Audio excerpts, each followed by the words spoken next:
What's up, guys? Dan here for BladeReviews.com. Welcome to my review of the Benchmade 710, designed by McHenry & Williams. This is a knife that has really gone the distance. It's been in Benchmade's catalog for well over a decade. It was the first knife to feature the axis lock, which was also designed by McHenry & Williams, and it's just an all-star kind of classic folding knife. So this review has been long overdue, but I'm very excited to sit down and share some thoughts on the 710 with you today.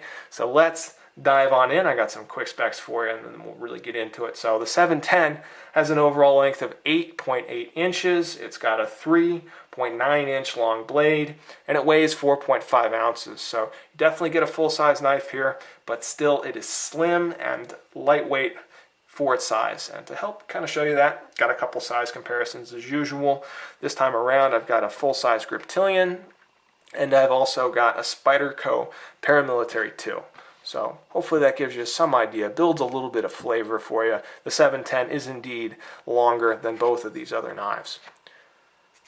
Let's take a closer look at the blade, which Benchmade describes as a modified clip point blade shape. Really pretty blade. I love the gentle kind of slope of the recurve here. It flows with the rest of the handle quite nicely. It makes for kind of an elegant folder. And you'll note that the high flat grind has kind of been mirrored with that sloping sort of motif as well. So really pretty. You do get a little bit of a swedge here. The knife does come nice and sharp.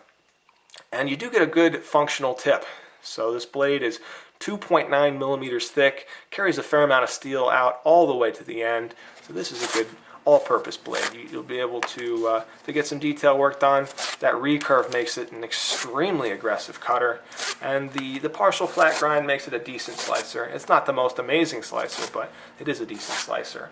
Now the steel on this one is D2, which is often referred to as a semi-stainless steel.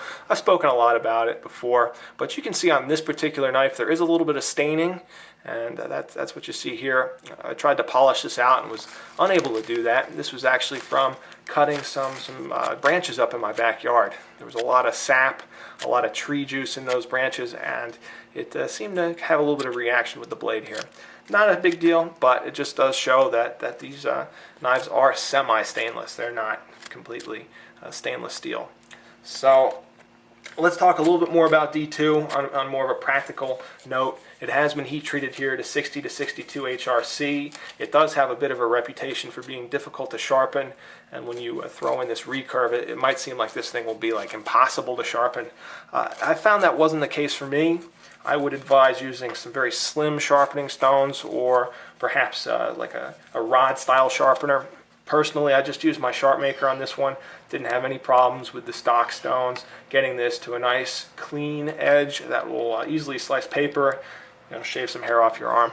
Nothing earth-shattering. It's not like this is a laser or anything, but it's definitely sharp enough to get some good work done. And I did cut a variety of materials, some rope, cardboard. Like I said before, I went out in my backyard and was doing a little bit of lawn maintenance there. That was fun. And I did whittle a 2x2 as well. So definitely got some time with this one. I've definitely used it a fair amount, and I'm very pleased with the way it's held up. So let's move on to the handle here. What we've got is just some classic black G10 over full stainless steel liners. And note that the liners have been milled out a little bit. That will help bring this one down to its 4.5 ounce carry weight. Very nice to see. You do get a pretty much full black backspacer here, and the handle is of a screw together construction. So very nice. You can completely take this one apart if you need to. And everything lines up well. There's no real issues with fit and finish. There's no tooling marks on the back of the handle or on the liners. Everything is flush. Looks very nice. I'm very pleased with the fit and finish. The G10 is what I would call a medium to medium low traction G10, compared with something like the peel ply found on an Emerson knife or on some of Cold Steel's offerings. This is going to be much more mild in comparison, but it does provide good traction, plenty of feedback. I've got no issues with the G10. I also like the little lines that they've milled out into it. Kind of breaks the handle up and gives the knife a little extra visual interest. Let's talk a bit about the ergonomics. Being a larger knife, you should have no problem getting a full 4-finger grip on the 710. There is this nice little thumb ramp with some functional jimping does capture the thumb well. You do have some additional jimping down here, and not what I would really call a forward choil, but it is an area where you can choke up on the knife and really get in there, apply a little bit more pressure. So great for detail work and stuff like that. That said, the 710 also works really well in a reverse grip, so that's always nice to see, especially if you want to use this as maybe a tactical knife, an emergency self-defense tool. In addition to its utility roles, it will flex into that very easily. So there you go. Ergonomics are quite good. Let's talk a bit about the pocket clip, which is just your classic stainless steel Benchmade clip. It has been given kind of a cheesy black coating. I guess cheesy really isn't the word. It took some serious caring and use to get it this beat up, but it will not last forever. If that's something that bothers you, I really wouldn't let it. You can always call Benchmade up or take advantage of their Life Sharp sharpening service, and they'll be more than happy to send you an extra clip or two free of charge. So that's nice to see. The pocket clip is good. It's got great retention.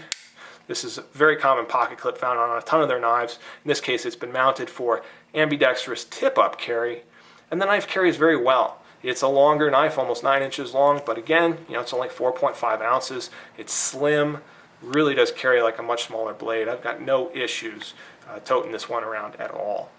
Let's talk a little bit about the deployment and the lockup here. What we've got are a pair of ambidextrous thumb studs, and one thing to note is that they are set rather close to the handle. This is probably my biggest piece of constructive criticism for the knife. If you're the kind of person who likes to flick your blades out with your thumb every day, well, the 710 might provide a little bit of a challenge. Clearly it's not impossible, but it's a little bit uncomfortable, especially when compared to other knives, like for example this full-size Griptilian. You've got a lot more room here, and you can just really flick that one out effortlessly. The 710 takes a little bit more work, and I usually find that I just use the meat of my thumb and gently bring the blade out. That said, it's very smooth. They've included some phosphor bronze washers in here, and the knife, it just gets smoother and smoother with time. So I'm generally a fan of it. Would love to see it be a little bit easier to flick out, but this is me kind of nitpicking a little bit. Let's talk a bit about the axis lock. Like I said in the beginning of the video, this is the first Benchmade to ever feature the axis lock, and here it's been really well integrated with the knife. The lockup is extremely strong on this one. There's no side-to-side blade play at all. There's no up and down blade play at all. It's just all good with the 710 and the axis lock. But once again, you get all the features that I've come to really enjoy with the axis lock, namely the ease of deployment and closure. You can manipulate this one with one hand, even if you're left or right-handed. So it's just an excellent design in my opinion. I'm a big fan of the axis lock. So that pretty much takes us through the knife, guys. I hope it covers pretty much everything you were looking to learn about this one. As far as final thoughts go, this is an absolute classic, and for great reason. It's light, it's slim, it's very balanced. You've got an extremely capable blade here with a high quality steel. The handle is excellent. The fit and finish is very, very good. This knife is made in the USA, and it retails these days for around $120. If you shop around online, you can snag one for that price. And at 120 bucks, it is extremely impressive. Even today, over 10 years after the 710 was initially released, it's still one of my top picks for a large folding tactical knife. So there you go, guys.